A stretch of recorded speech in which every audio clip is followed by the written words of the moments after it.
the stakes are rising, and the temptation is to call this a crisis of democracy, just as we face a climate crisis, as we may or may not quite be, and a constitutional crisis. But I think a better word for it that allows for a hope, not what some have come to call hopium, is our condition. These circumstances that we're in right now, we're in it, our condition. A crisis as a narrative term suggests resolution, not necessarily a happy resolution. There's that arc of storytelling. A character encounters a conflict and achieves resolution. It might be defeat, it might be victory, but a crisis suggests an outcome. And I don't think we're in that moment. In fact, I think our crisis thinking has tempted us away from the long struggle that we need to be in right now. It tempts us even now as like, well, just hold on to 2026. And elections, of course, can function as a crisis narrative in which there'll be an outcome and a resolution. But I think instead we face a condition. And the reason I think it's important to understand that is when you know that you are living with a condition, it invites empathy, not sympathy, but empathy. That distinction is important. Empathy is not a virtue. Empathy, you can have empathy for the devil, just as we have sympathy for the devil, right? You can have empathy for what does it feel like? How does it make sense? How does it make sense to have a Joshua 1:9 AR-15? I want to share one piece from the book. It's a close reading of an incident that I chose because it's of no significance. This was not a national incident. It made no national news. It didn't even make local news. It was a woman who was sort of caught up in what she was reading online and took action. And it was only one reader sort of noticing the police report and then poking around and calling around, I was able to get close to something of what it felt like, I think. So I'm going to share this little passage. She saw shadows. She always had. She was spiritual, not Christian. She had left that behind when she had left Waco in her early 20s, Waco, Texas. She got into Wicca, super witchy, said a friend. She was fun, happy, a little wild, just a normal girl. I'll call her Evelyn because she's a hostage now, a captive of the beliefs that swarm any public mention of her real name. Not that she's special. She's not notorious. There are Evelyns everywhere. This Evelyn was in Austin, Texas. She was 30. She liked to party. She had a broad mountain girl face and forest-colored eyes, and her long brown hair ran to honey at the ends. She worked when she could. Sometimes she stripped. She had a boyfriend who took care of her. She had never had much luck holding a job. When she lost one, she'd go home. That's how it was, back and forth between Waco, her family, and Austin, her friends, right to left, red to blue. She was bright, a good listener, says one friend, a liberal lawyer whom Evelyn liked to call freedom fighter. She was gullible, says another friend, the one who introduced Evelyn to QAnon not long into the pandemic. And I want to pause here because QAnon is almost sort of yesterday's news. Who believes in QAnon anymore? QAnon, that furious moment that accelerated so rapidly that if you look closely at even Trump's iconography now, you find all these little Q tells.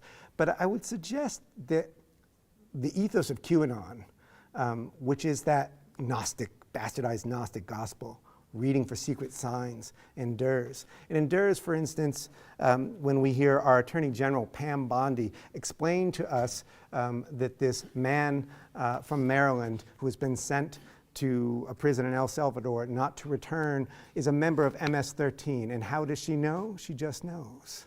There are signs. There are signs if you can read them. He had a Chicago Bulls hat, if you know how to read the signs. And the broad acceptance that there will be secrets we can't know, that a hat could mean something else, that a tattoo, another man deported for a tattoo, we've probably seen this, that was a rainbow ribbon in support of his brother who was autistic. But perhaps this has a secret meaning. I want to argue that ethos of QAnon endures. But Evelyn at first did not believe in it. or the friend didn't believe in it and didn't think that Evelyn would. But because they were bored and locked down and stuck at home and staring at screens, they went down the rabbit hole.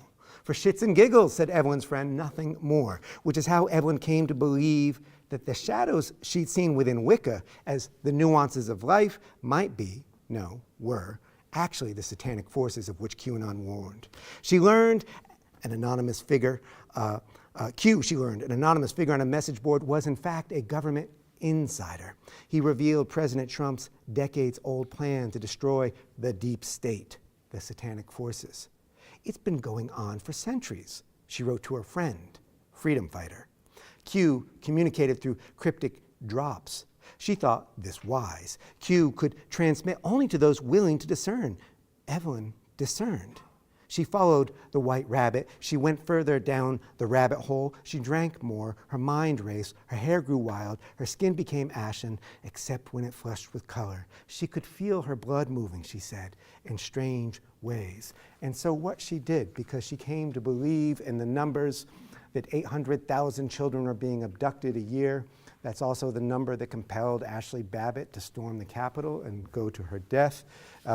It is actually factually correct in the sense that 800,000 children are for a brief period declared missing when a babysitter isn't where they're supposed to be or a parent doesn't get there in time. The numbers of abductions are much tinier. But she stopped at that first alarming number and acted on it. She thought about what is the politics, what is the spiritual truth I need to act upon. So she went to stop the baby stealer. She got into her little car and she went looking for them, and she saw a catering van and a woman with a child she was stealing, it was her daughter, and she began chasing that car. And then she saw another woman who she was sure was stealing someone, and she chased her into a parking lot and rammed her van over and over and over. And thank God nobody was killed. Nobody was killed. The woman in the van was injured. Evelyn is in prison. Lives were ruined. And it starts with someone who was lonely and scared and looking for meaning and thinking about children. And to this we can bring empathy. Not sympathy, empathy. We can bring understanding. What is it that compels you to act? But I do have sympathy, and I want to sort of come around at the end here. I do have sympathy. As a professor, as some of you are, we see young people terrified of the world in which they're coming of age. I have 2 children. I have an 11-year-old who won't watch nature documentaries because they all end so grimly. Look at this beautiful species. Look at this incredible ecosystem. Anyway, it's going to be gone. He won't go to the Boston Aquarium. A Boston Aquarium is apocalyptic at this point. This is hard to grow up into. I said I have 2 children. I have an older child who has struggled with mental illness, the same and maybe in some ways akin to Evelyn. And they gave me permission to talk about this and want me to talk about it, which is why I do. They struggled with mental illness. They struggled with the isolation of the pandemic, and those scars are still there. And that struggle continues. And that's the word that I kind of want to come around to, the alternative to that fear, or for the way it's possible not to be scared for a while. I reject crisis, as I say, because it implies resolution and either victory or defeat. Victory is a sweet dream. It's also the delusion that consumed Evelyn. I embrace struggle.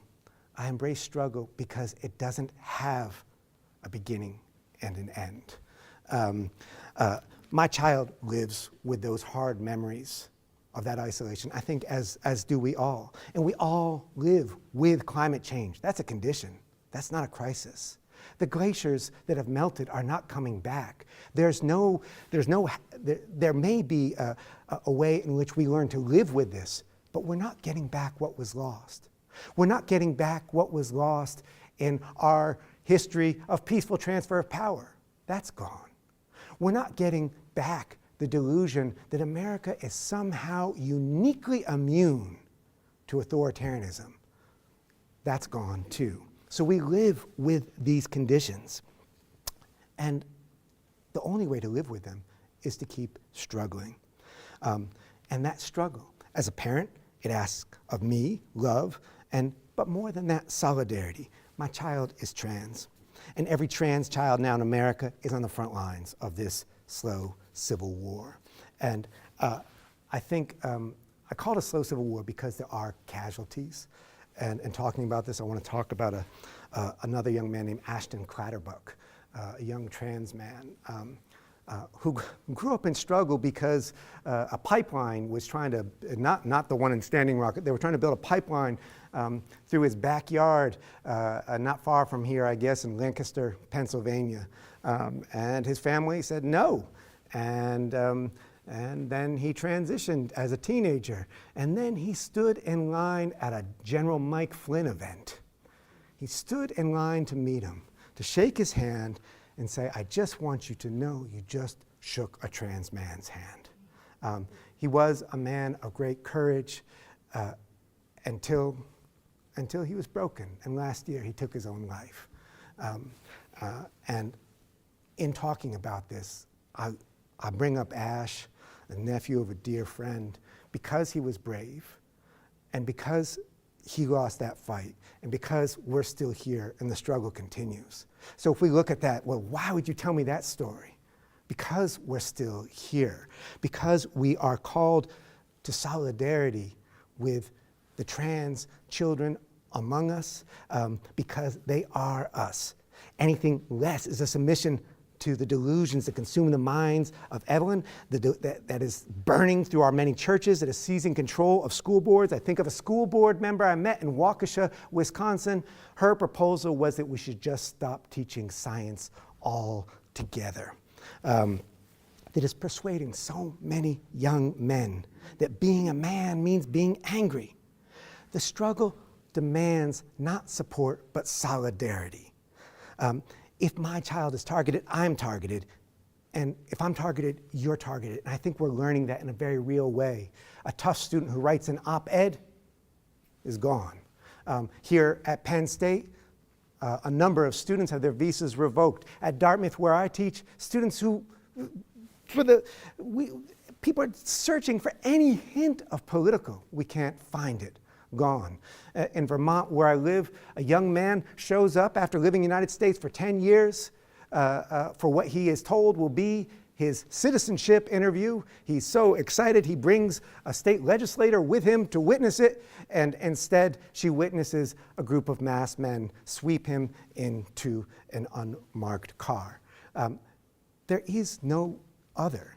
There's only us right now, and I think that's why I wanted to end with solidarity and struggle, because the struggle is long. And I told Chris that I was going to end with a singer. I think actually this room might be old enough. Some of you will know who he is. I bracketed the book with these old forgotten singers who lived the long struggle. Lee Hayes, the Weavers, who gave us that American songbook. And I began it with a man named Harry Belafonte. Some in the room know Harry Belafonte. Died not too long ago at 96. And I had the good fortune to spend some time with him. And I was fascinated with him because he was 96 years in the struggle. We know of him as a superstar. The first artist to sell 1 million records, the same year that Elvis Presley sold 1 million records. The first was a black man named Harry Belafonte, who always understood his art as political.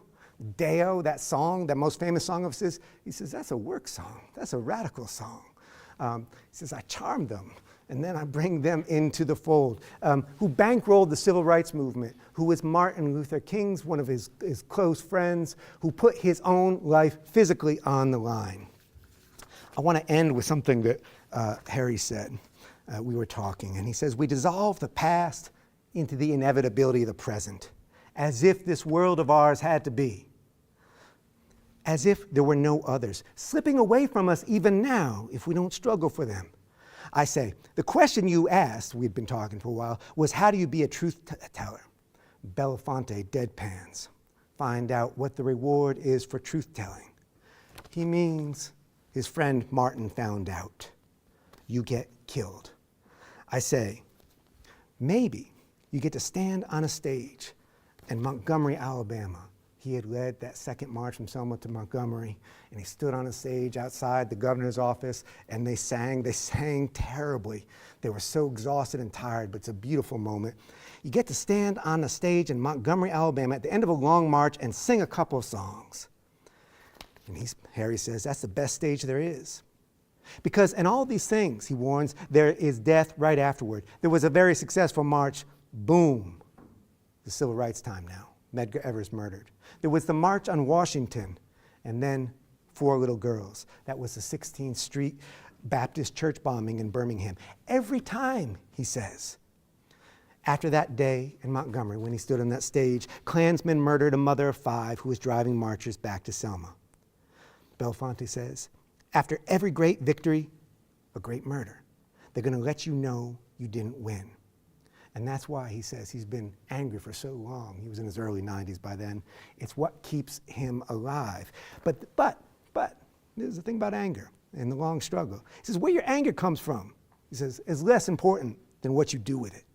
What do you do with it? What he's always done. You take it from the top. You sing your song again until they hear it like it's the first time. You make it your own, and then you give it away. And this, I think, is Harry Belafonte's idea of democracy, and it's one I believe in it. The idea that for a while, at least the length of a song, it is possible not to be scared even. Thank you.